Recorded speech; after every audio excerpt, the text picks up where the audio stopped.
ഇതിഹാസ താരം Lionel Messi ഇന്ന് തന്റെ 38ാം ജന്മദിനം ആഘോഷിക്കുകയാണ്. ലോകമെങ്ങും മെസ്സിക്കായി ജന്മദിന സന്ദേശങ്ങൾ ഒഴുകുകയാണ്. എന്നാൽ ജന്മദിന സമ്മാനമായി ഒരു ജയം നൽകാൻ ഇന്റർ മിയാമി താരങ്ങൾക്കായില്ല. 2 ഗോളിന് ലീഡ് എടുത്തതിന് ശേഷം 2 ഗോൾ തിരിച്ചടിച്ച് ബ്രസീലിയൻ ക്ലബ്ബ് പാൽമിറാസ് ഇന്റർ മിയാമിയെ സമനിലയിൽ തളച്ചു. ക്ലബ്ബ് വേൾഡ് കപ്പിൽ അവസാന 16ലേക്ക് ഇന്റർ മിയാമി യോഗ്യത നേടിയെങ്കിലും കളിക്ക് ശേഷം ക്ഷുഭിതനായാണ് മെസ്സി ഗ്രൗണ്ട് വിട്ടത്. സമനില വഴങ്ങിയതോടെ ഗ്രൂപ്പ് എയിൽ 1ാം സ്ഥാനം പിടിക്കാൻ ഇന്റർ മിയാമിക്കായില്ല. 5 പോയിന്റ് വീതമാണ് പാൽമിറാസിനും ഇന്റർ മിയാമിക്കുമുള്ളത്. എന്നാൽ ഗോൾ ഡിഫറൻസിൽ പാൽമിറാസ് 1ാം സ്ഥാനത്തെത്തി. ഇന്റർ മിയാമിയേക്കാൾ നന്നായി കളിച്ചത് ബ്രസീലിയൻ ക്ലബ്ബായ പാൽമിറാസ് ആണ്.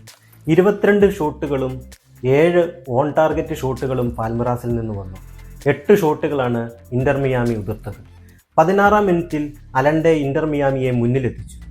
65ാം മിനിറ്റിൽ സുവാരസിലൂടെ ലീഡ് ഇരട്ടിയാക്കി. എന്നാൽ 80ാം മിനിറ്റിൽ പൗളിഞ്ഞോയും 87ാം മിനിറ്റിൽ മൗറീസിയോയും വല ഉലുക്കിയതോടെ ജയം പിടിക്കാനുള്ള സുവർണ അവസരം ഇന്റർ മിയാമി കൈവിട്ടു.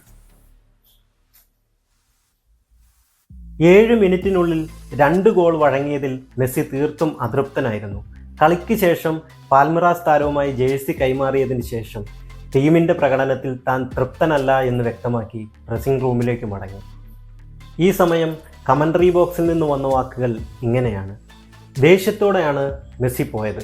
ജയം നേടാനാകാത്തത് അദ്ദേഹത്തെ അസ്വസ്ഥനാക്കുന്നുണ്ട്. തൻ്റെ നിലവാരത്തിന് തുയരാൻ സഹതാരങ്ങൾക്ക് കഴിയാത്തത് മെസ്സിയെ നിരാശനാക്കുന്നുണ്ടെന്ന് ഇന്റർ മിയാമി പരിശീലകൻ തന്നെ തുറന്നു പറഞ്ഞിരുന്നു. മുൻപും സഹതാരങ്ങളുടെ പ്രകടനത്തിൽ അതൃപ്തി പരസ്യമാക്കി മെസ്സി ഗ്രൗണ്ട് വിട്ടിരുന്നു. ഗ്രൂപ്പ് എയിൽ 2ാം സ്ഥാനത്തായതോടെ അവസാന 16ലെ പോരിൽ മെസ്സിയുടെ മുൻ ടീമും യൂറോപ്യൻ ചാമ്പ്യന്മാരുമായ PSG-യെയാണ് ഇന്റർ മിയാമിക്ക് നേരിടേണ്ടത്. 2023-ലാണ് മെസ്സി PSG വിട്ട് ഇന്റർ മിയാമിയിലേക്ക് ചേക്കേറുന്നത്. അതിനുശേഷം PSG-ക്കെതിരെ മെസ്സി കളിച്ചിട്ടുമില്ല.